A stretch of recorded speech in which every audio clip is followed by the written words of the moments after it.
Nahulikam ang pangho-hold up sa isang laundry shop sa Mandaue City, Cebu. Ang suspect dati palang empleyado roon. Makibalita tayo kay Chona Carrion ng GMA Cebu. Makikita sa kuha ng CCTV ang isang naka-helmet na lalaking pumasok sa isang laundry shop sa Mandaue City, Cebu. Lumapit ang lalaki sa dalawang bantay sa laundry shop.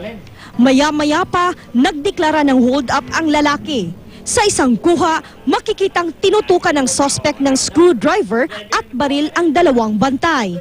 Wala namang nagawa ang mga biktima dahil sa takot. Nanatili na lang sila sa likod ng washing machine habang sinusubukan ng suspect na sirain ang lalagyanan ng pera.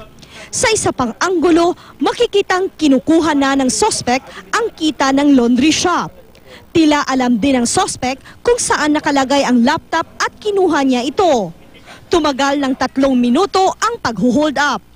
Nagawa pang suspect na bumalik dahil sa naiwang baril. Ayon sa isa sa mga bantay, inakala nilang kukuha lang ng labada ang lalaki. Pagduod niya na mo dire, diretso ra siya dire oh.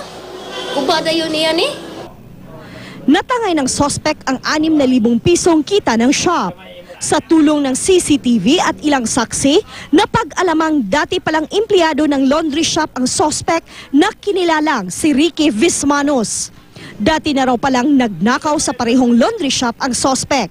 Kini siya notado kay sa ilahang trabahoan o sa ni siyang reason nga nga kidismiss ni siya kay magsigi upang magkwarta. Pinaghahanap pa ang suspect. Chona Carrion, Nagbabalita, Pilipinas.